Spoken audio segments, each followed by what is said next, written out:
think we have to give them credit. My understanding is you've got some of the same organizers now going back into these communities to try to clean up in the aftermath of a handful of protesters, a handful of criminals and thugs who tore up the...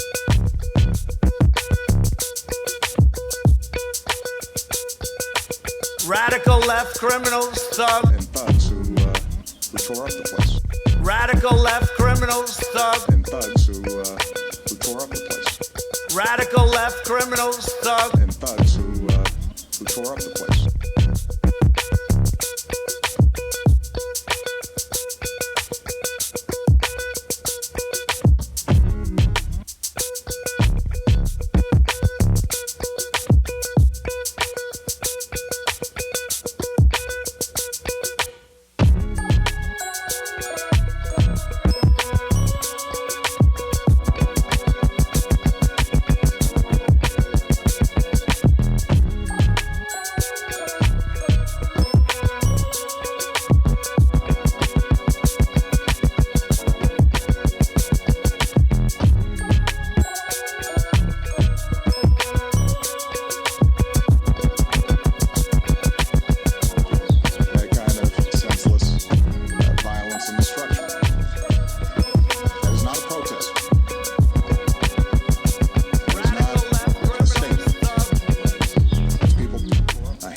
Point number 4. The violence that happened yesterday distracted from the fact that you had seen multiple days of peaceful protests that were focused on entirely legitimate concerns of these communities in Baltimore, led by clergy and community leaders, and they were constructive and they were thoughtful, and frankly didn't get that much attention.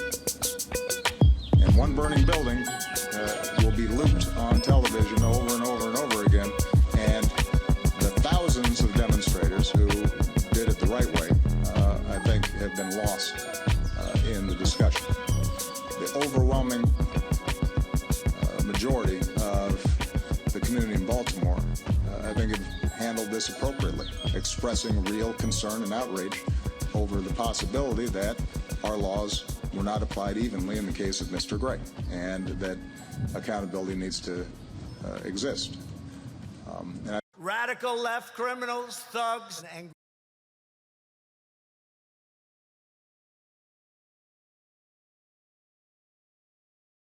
the island of Grenada, where a brutal group of leftist thugs violently seized power, killing the Prime Minister, 3 cabinet members, 2 labor leaders, and other civilians, including children.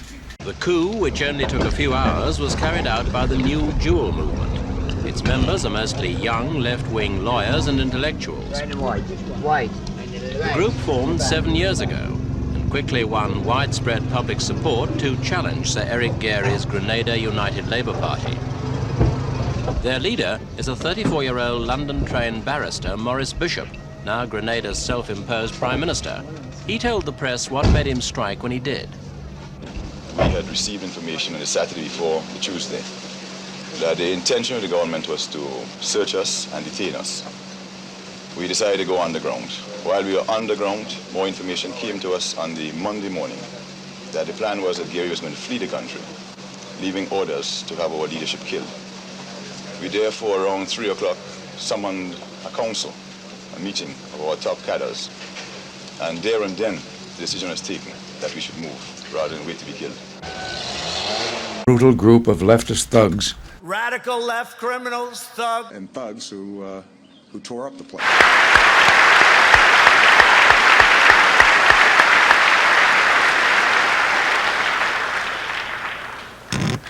The last time I had the opportunity, sisters and brothers, comrades, of being in New York and addressing our Grenadian nationals, other people from the Caribbean and Latin America, and of course the people of the United States in New York, was 4 years ago, as our ambassador to the United Nations has said. Since those 4 years have passed, a lot has happened in our country. A lot has happened in the world. And one of the reasons at this time that we have come to the United States, in fact, is to be able to share our experiences of the last 4 years with the people of the United States. We were anxious to do this because, of course, there has been a major campaign over the last several weeks and months, starting from last year, November, with some remarks by the Vice President in Miami. Continuing with more remarks from the Secretary of State, the Secretary of Defense, the Deputy Secretary of Defense, the Admiral of the Fleet, and then the President himself. And in all of these remarks and allegations, different allegations were made against our country. In fact, as you know, in some years, more American tourists come to our country than the entire population of the country. And on top of that, there is a medical school in Grenada. And at this medical school, over 700 young Americans are earning their right to become doctors, are getting the career in free Grenada.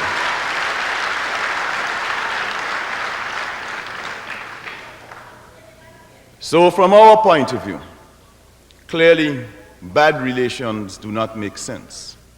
From our point of view, the need to deepen ties, the need to ensure that even more American visitors come to our country every year is a critical and burning need. And another objective was to try yet again to establish some form of official contact and official dialogue with the government of the United States. We, of course, cannot decide which government is going to be in power in the United States at any given moment in time. That is a matter for the people of the United States. And whoever happens to be in power at the particular time, we believe it is extremely important for us to maintain normal relations so that we are able to conduct proper dialogue in a civilized fashion.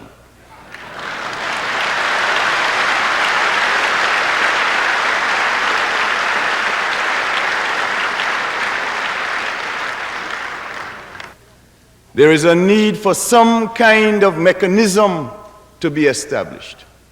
And that is why we have been struggling so hard over all of these years to try to get some of the basic norms re-established. Let us exchange ambassadors, we have said. They have rejected that. So we have no ambassador accredited to Washington because they refuse to accept the credentials of the ambassador we have suggested. When they replaced their ambassador after the electoral victory of President Reagan in 1980, and the new ambassador came out in 1981, he was not, in fact, accredited to Grenada. So we have to talk, presumably, using loudspeakers. And even when we write letters, like I did, for example, in 1981 on 2 occasions to President Reagan, in March and again in August. First letter, short letter, making the simple, obvious point. Look, you are a new president.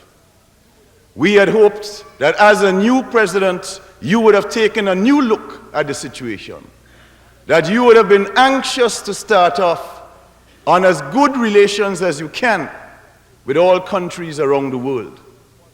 We had hoped that you, therefore, would have wanted relations normalized. And we went on in that letter to make the point that what we are saying is the true bottom line is dialogue. It is talks.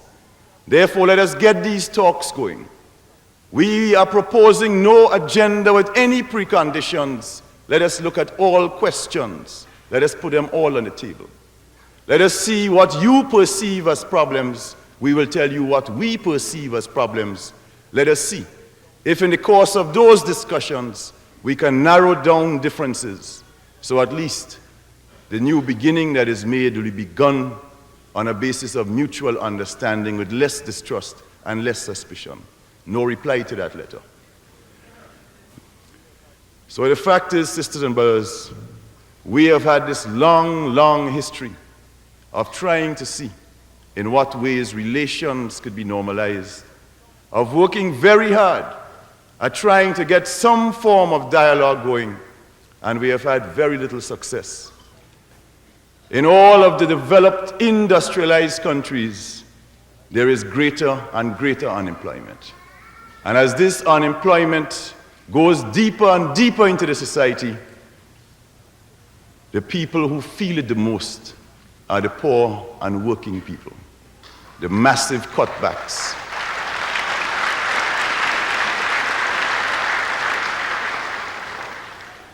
The massive cuts in social welfare. The cuts are not coming in the arms race. The cuts are not coming out of the arms budget. I understand the talk is to spend $3 trillion over 5 years. The mind boggles. That is the kind of money that is supposed to be consumed in arms. But while that kind of money is being consumed in arms, hospitals are closing down. Jobs are being, more and more retrenchment is taking place. Pensions are being reduced. Medic aid is being reduced. In other words, the arms is swallowing up the money. The people are not benefiting.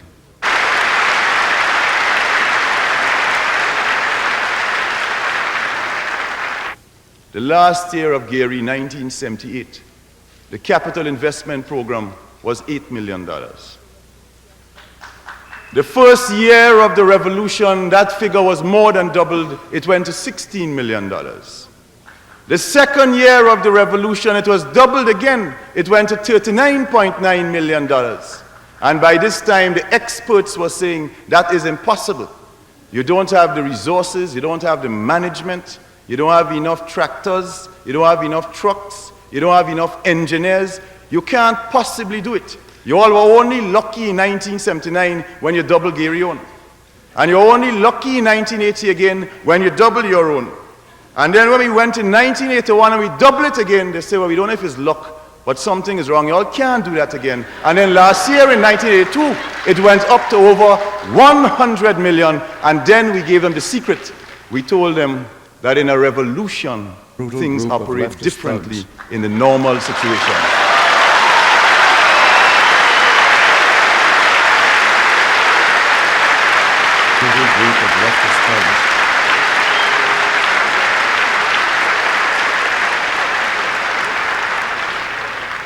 We have been able to make these accomplishments because in Grenada, consistent with our 3 pillars of the revolution, where the first pillar of the revolution is our people, who are always at the center and heart and focus of all of our activities, we are able to mobilize and organize the people to cut out waste, to cut out corruption, to stamp on inefficiency, to move to planning, to look out for production, to check on productivity, to make sure that state enterprises are not set up to be subsidized, but that state enterprises too must become viable, must make a profit, and therefore the state sector will then have the surplus to bring the benefits.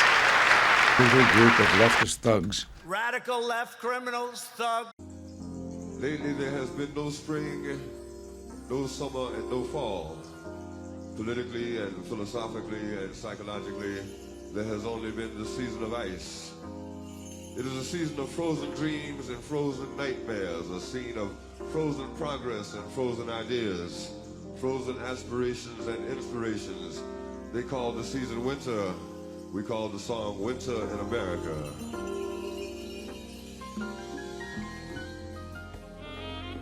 It says there are over 700 political prisoners on the island.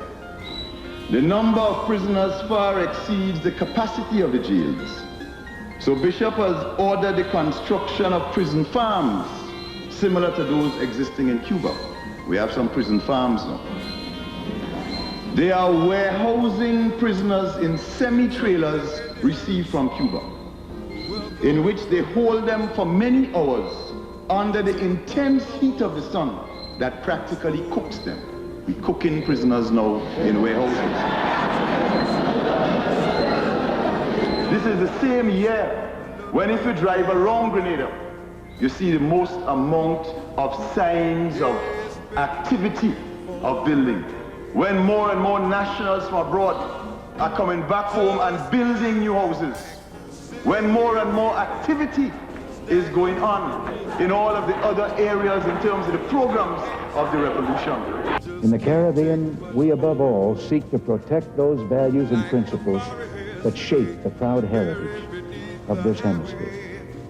Some, however, have turned from their American neighbors and their heritage. Let them return to the traditions and common values of this hemisphere, and we all will welcome them. The choice is theirs. Maurice did not achieve his goal in the USA, and he returned home. The Reagan administration, rather than consented to meet with the Prime Minister, stepped up its attacks on Grenada.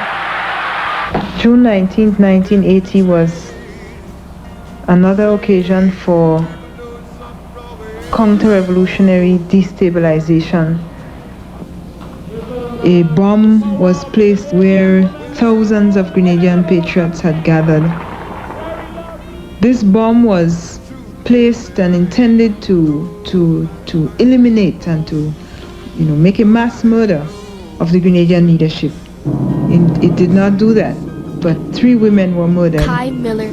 Over 100 people were hospitalized, and the investigations of the government proved that those inside Grenada who were involved in placing the bomb and in making sure that it went off, that they were supported by CIA contact men.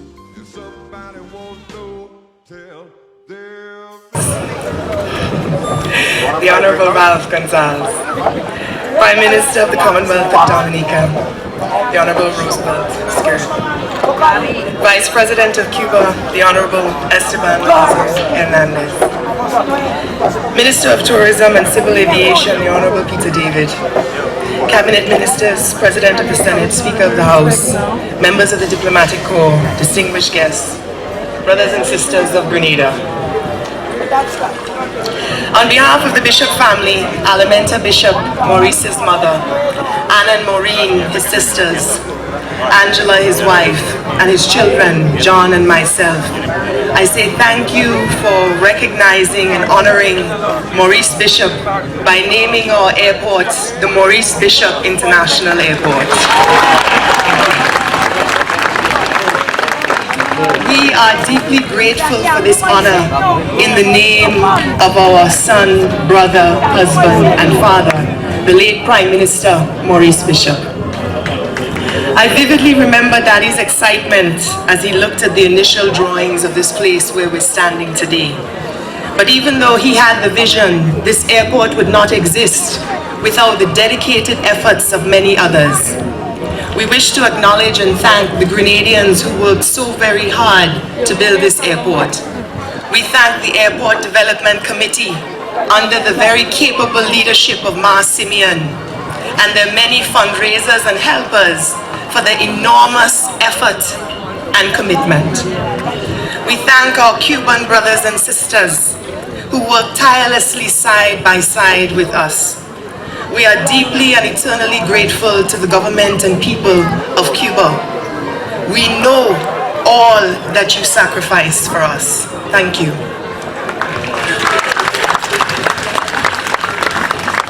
Prime Minister Thomas, we thank you for your unwavering commitment to this undertaking and the powerful symbol of reconciliation that it represents.